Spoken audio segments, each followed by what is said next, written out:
찬양대 2층에서 올라오기 전에 연습을 하잖아요. 저는 이제 미리 은혜를 받는데 예배 시간에 이렇게 또 찬양을 들어도 또 똑같은 은혜가 임하는 것 같습니다.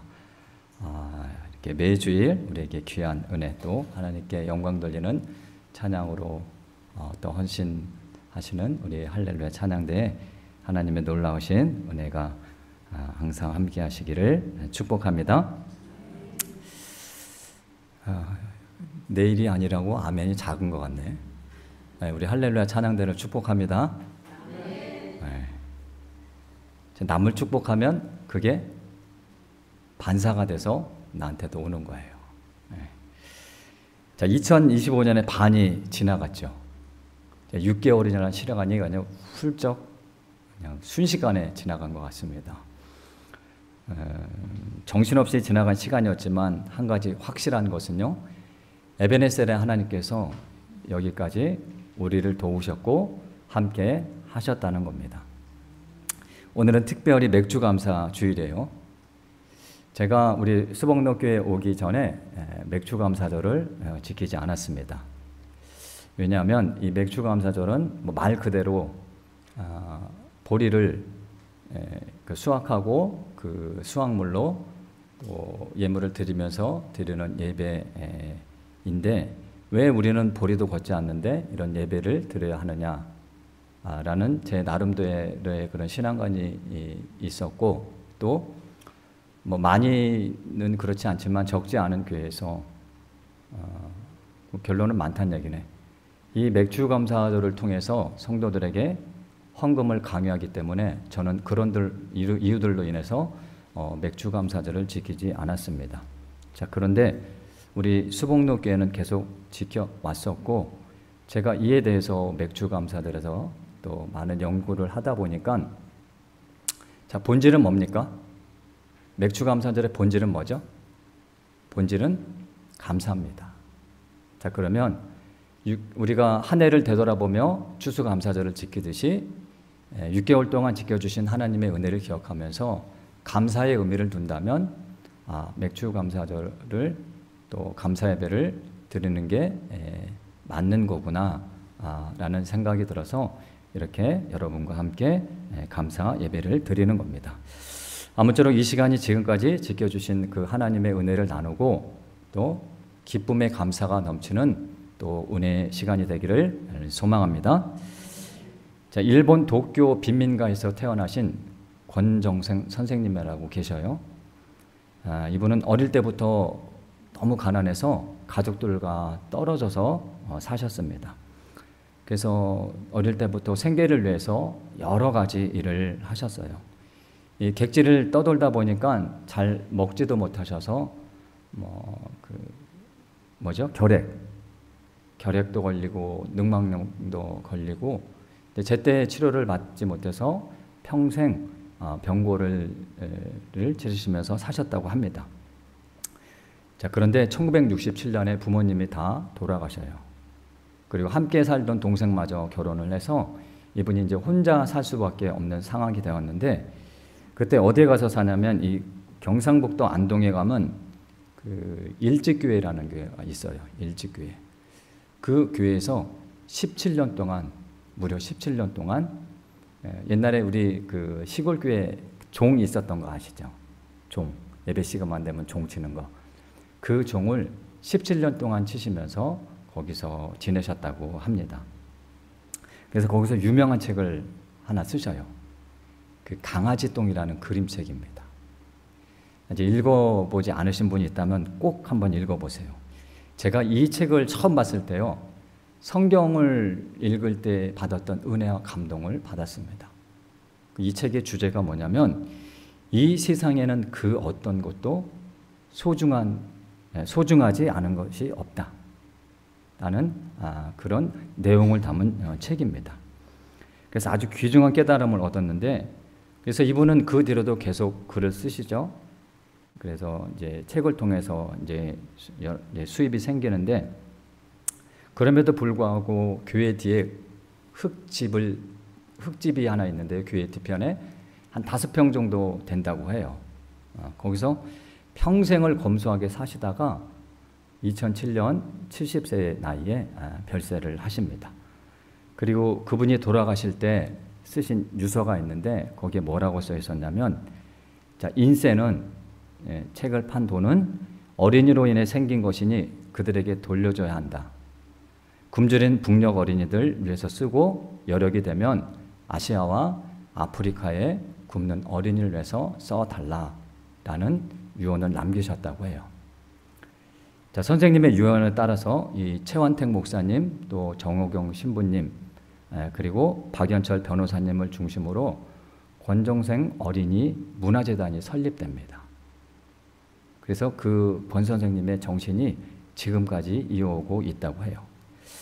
저는 이분의 삶이 바로 오늘 본문에서 바울이 말하는 그런 자족하는 자의 삶이 아닐까라는 생각을 해요. 자, 바울이 말한 자족은요, 어떤 삶의 정황 속에서도 만족하는 것인데, 권 선생님이 바로 그런 삶을 사셨기 때문입니다. 자, 본문 13절을 보면 여러분이 아주 좋아하시는 말씀이 있어요. 내게 능력 주시는 자 안에서 내가 모든 것을 할 수 있느니라. 자, 이 말씀은요, 우리 한국교회 성도들이 이 세 손가락 안에 들 정도로 좋아하는 말씀 구절입니다. 자, 그런데 13절만 띄워놓고 보니까 좋아하는 말씀이 되는 거죠. 자, 바울이 여기서 말한 내가 모든 것을 할 수 있느냐라는 부분에서 모든 것이 어떤 것인지 알면요, 우리가 쉽게 고백할 수 있는 말이 안 됩니다.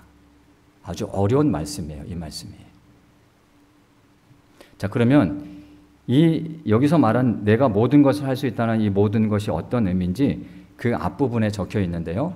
11절과 12절을 한번 같이 읽어봅시다. 바울이 말한 모든 것이 무엇인지 11절과 12절 시작. 내가 궁핍함으로 말하는 것이 아니니라. 어떠한 형편에든지 나는 자족하기를 배웠노니 나는 비천에 처할 줄도 알고 풍부에 처할 줄도 알아. 모든 일 곧 배부름과 배고픔과 풍부와 궁핍에도 처할 줄 아는 일체의 비결을 배웠노라. 자, 바울이 11절에서 어떠한 형편에든지 자족하기를 배웠다고 했는데 모든 것이 뭡니까? 비천에 처할 줄도 알고 풍부에 처할 줄도 알고요. 배부름과 배고픔과 풍부와 궁핍에 처할 줄 아는 모든 것을 말하는 겁니다. 자, 그러면 12절에서 우리가 좋아할 만한 단어 두 개만 찾아보세요. 12절에서 풍부하고 배부름이죠? 예. 자, 나머지 보세요. 비천이나 배고픔이나 궁핍만 삼은 누구나 원치 않습니다. 자, 그렇다면 내게 능력 주시는 자 안에서 우리가 풍부하고 배부르게 산다는 것이 어떤 의미인지 먼저 확인해 보겠습니다. 자, 이 말이 남부럽지 않게 잘 먹고 잘 사는 것을 뜻하는 것일까요? 이 권 선생님이 그 산골의 흙집에서 평생 검소하게 사셨고요. 옷도 단벌이었대요. 네. 그리고 이웃 사람들이 그래서 굉장히 가난한 사람이라고 생각을 했다는 겁니다. 근데 그분이 돌아가시자 이 이웃 사람들이 깜짝 놀랄 일이 몇 가지 생기는데, 첫 번째는 뭐냐면 이분이 돌아가시니까요, 엄청 많은 사람들이 왔다는 거예요. 장례식장에. 자, 그걸 보고 깜짝 놀랐고요.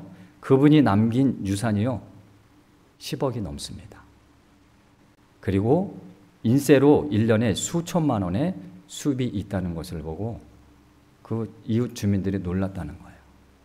더 놀란 일은 뭐냐면 그 많은 재산을 가지고 있음에도 불구하고 그 모든 재산을요, 어려운 어린이들, 소외된 자들, 특히 북한을 위한 어린이들을 위해 모두 사용하라고 유언하신 내용을 보고 이 이웃들이 깜짝 놀랐다고 합니다.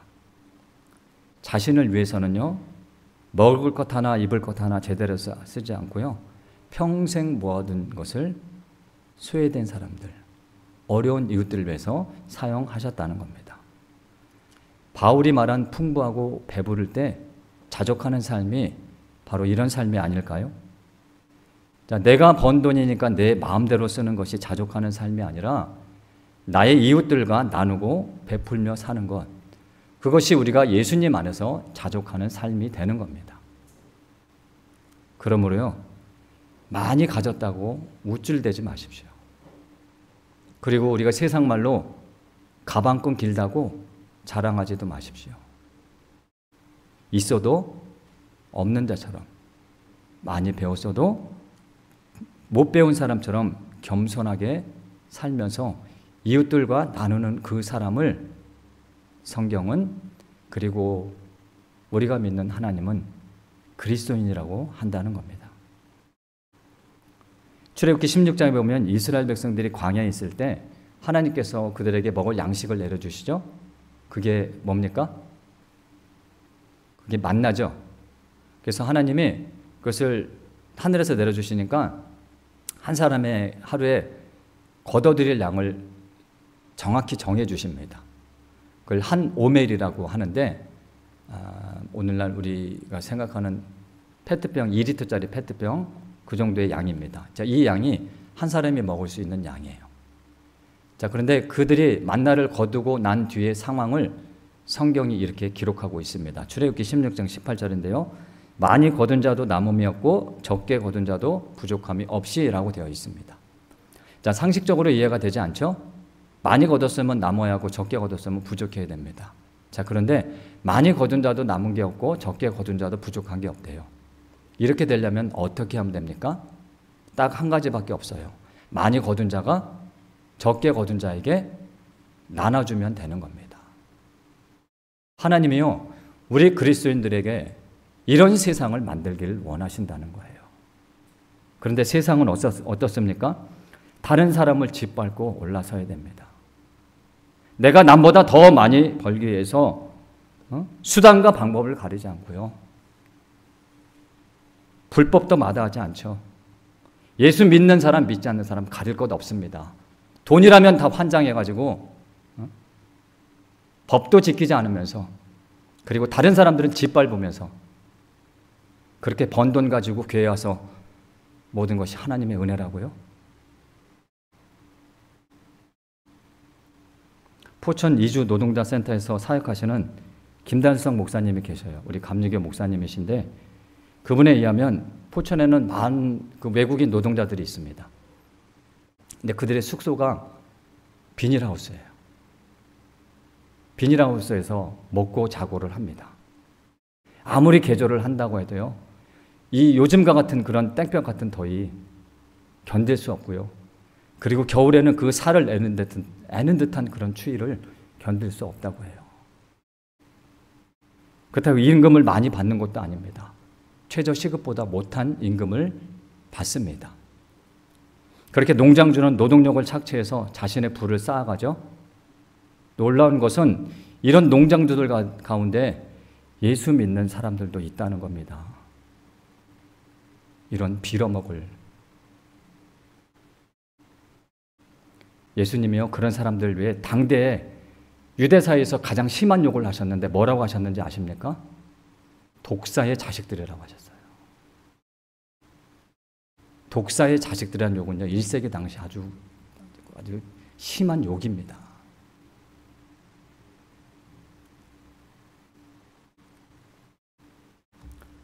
그러니 나눌 수 있을 때 나누십시오. 아니, 나눌 수 없을 때라도 나보다 더 힘들게 살아간 사람, 이 세상에 지천에 널렸습니다. 힘든 가운데서 나누면요, 그것보다 더 복된 삶이 어디 있습니까? 그것이 바로 주님 안에서 자족하며 살 수 있는 길이 됨을 믿으시기를 바랍니다. 아멘. 네. 너무 무겁게 얘기해서 표정들이 안 좋으신데 결론은 나누자는 거예요. 네? 예수 믿는 거 어려운 거 아닙니다. 내가 2개 가지고 있으면 하나 나누면 되는 거예요. 아니, 내가 하나 가지고 있으면 그 반쪽을 나누는 게 예수 믿는 겁니다. 다른 사람 짓밟으면서 잘났다고 그런, 여기까지 하겠습니다. 우리 예수 믿는 사람처럼 삽시다. 아멘. 자, 그럼 이제 반대 상황을 볼게요. 비천하고 배고프고 궁핍한 상황에서 자족하는 삶이 어떤 삶인지 우리 바울의 삶을 통해서 보겠습니다. 바울이 다메섹 동산에서 예수님을 만나죠. 그리고 그 뒤로 내가 이제 모든 것을 다 포기하고 예수님을 위해 살기로 다짐한다라고 작정하면서 그렇게 살아갑니다. 그런데 그의 삶이요, 그렇게 평탄하지가 않습니다. 그가 이제 고린도 교인들에게 자기가 겪은 일들을 말한 내용이 있어요. 어떤 일들을 겪었는지 우리 한번 찾아보겠습니다. 고린도 후서 11장 한번 보겠습니다. 고린도 후서 11장, 신약성경 299쪽입니다. 299쪽, 고린도 후서 11장 23절부터 제가 27절까지 읽어볼 테니까 바울이 예수님을 믿기로 작정한 후 어떤 삶을 살았는지 한번 보시기 바랍니다. 23절부터 27절입니다. 그들이 그리스도의 일꾼이냐 정신없는 말을 하거니와 나는 더욱 그러하도다. 내가 수고를 넘치도록 하고 옥에 갇히기도 더 많이 하고 매도 수없이 맞고 여러 번 죽을 뻔하였으니 유대인들에게 40에서 하나 감염매를 5번 맞았으며 3번 태장으로 맞고 1번 돌로 맞고 3번 파선하고 일주일을 깊은 바다에서 지냈으며 여러 번 여행하면서 강의 위험과 강도의 위험과 동족의 위험과 이방인의 위험과 시내의 위험과 강의 위험과 바다의 위험과 거짓 형제 중의 위험을 당하고 또 수고하며 애쓰고 여러 번 자지 못하고 줄이며 목마르고 여러 번 굶고 춥고 헐벗었노라. 바울이 주님을 믿기로 다짐하고요, 지금까지 살아온 그의 인생입니다. 옥에 갇히고요, 수없이 맞습니다. 돌로도 맞고요, 배가 파선해 7일 밤낮을 바다에서 표류합니다. 강도를 만나고 죽을 뻔하고 배고프고 목말랐던 날이 하루 이틀이 아닙니다. 자, 우리는 여기서 바울이 본문 4장 12절에서 말한 대로 비천과 배고픔과 궁핍의 모든 삶을 겪었다는 것을 알 수 있습니다. 자, 그리고 바울에게는 어떤 병인지 모르지만 그에게 육신의 병이 있었어요. 학자들이 여러 가지 병을 하기를 합니다. 간질, 두통, 아니면 눈병, 또 말라리아 열병, 또는 육체적인 병이 아니라 그가 많은 핍박을 받아서 정신적인 고통을 당했을지도 모른다라는 이런 신학자들의 여러 가지 해석이 있긴 하지만 정확히 어떤 병이었는지는 몰라요.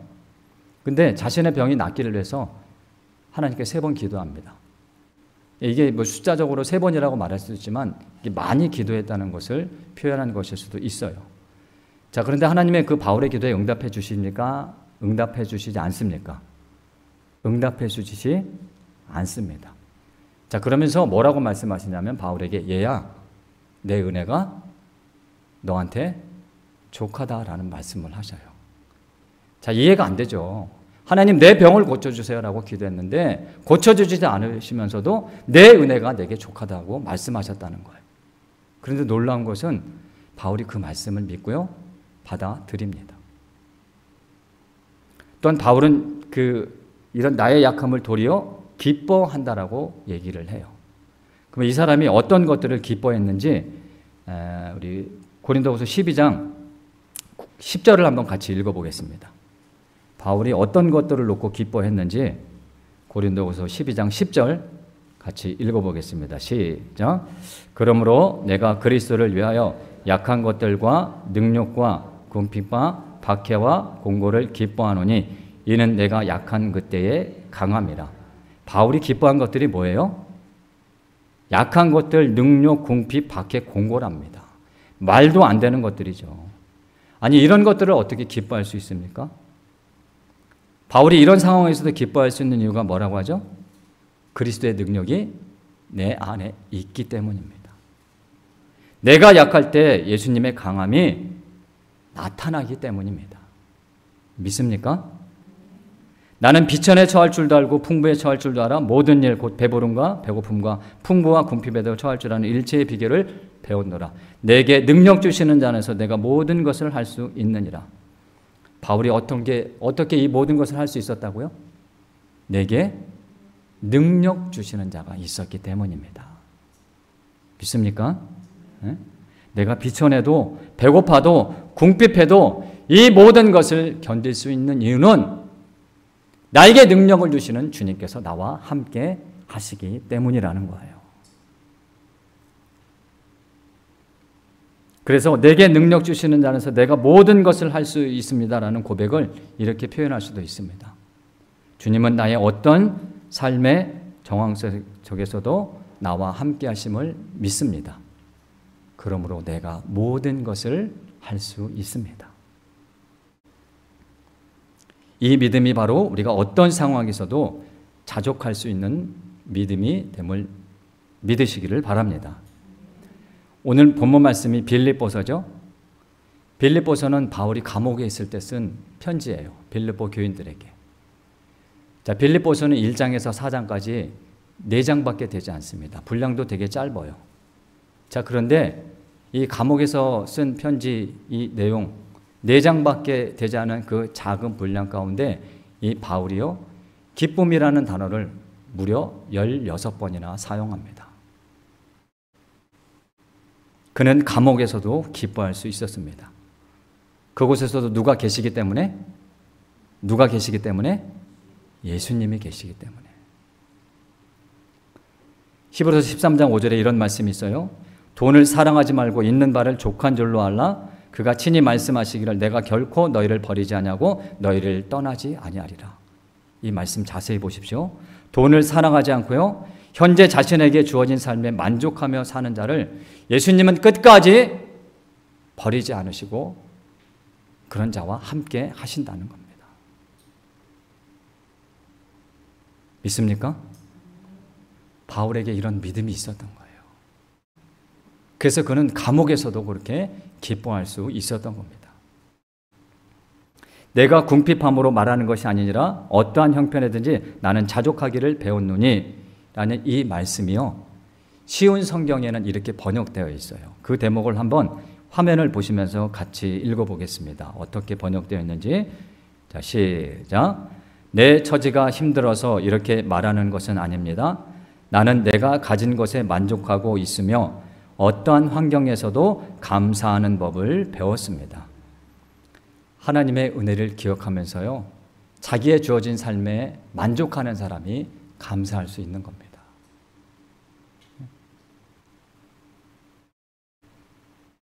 여러분의 어떤 처지에도 하나님은 여전히 여러분과 함께 하신다는 것을 믿으시기를 바랍니다. 저와 여러분을 위해서 생명까지 내어주신 분이 무엇을 주시지 않겠습니까? 그 권정선 선생님께 아이들이 찾아와서 이런 질문을 했다고 해요. 그분이 혼자 사셨으니까. 그때는 이제 집사님이셨는데 애들이, 집사님 혼자 주무시면 무섭지 않으세요? 그게 산골이니까. 그러니까 그때 권 선생님이 뭐라고 말씀하셨냐면, 나는 혼자 있는 게 아니다. 내가 가운데 누우면 내 오른편에는 하나님이 누워 계시고 내 왼편에는 예수님께서 나와 꼭 붙어 주무신단다. 이게 얼마나 멋있는 신앙 고백입니까? 저와 여러분에게 이런 믿음이 있었으면 좋겠어요. 내가 자는 그 순간에도 나의 오른편과 왼편에서 나와 함께 하신다는 그 믿음. 하나님은 지금까지요, 단 한 번도 여러분을 떠나신 적이 없습니다. 믿습니까? 살다 아주 힘들 때 예수님께서 이 세상에서 하셨던 마지막 말씀을 기억하세요. 내가 세상 끝날까지 너희와 항상 함께 있으리라. 이 믿음 갖고요, 주님이 여러분과 항상 함께 하신다는 그 믿음으로 어떤 환경에서도 만족하고 또 기뻐하며 감사가 넘치는 그런 복된 삶을 살아가는 귀한 우리 성도님들 다 되시기를 주님의 이름으로 축원합니다. 우리 찬양한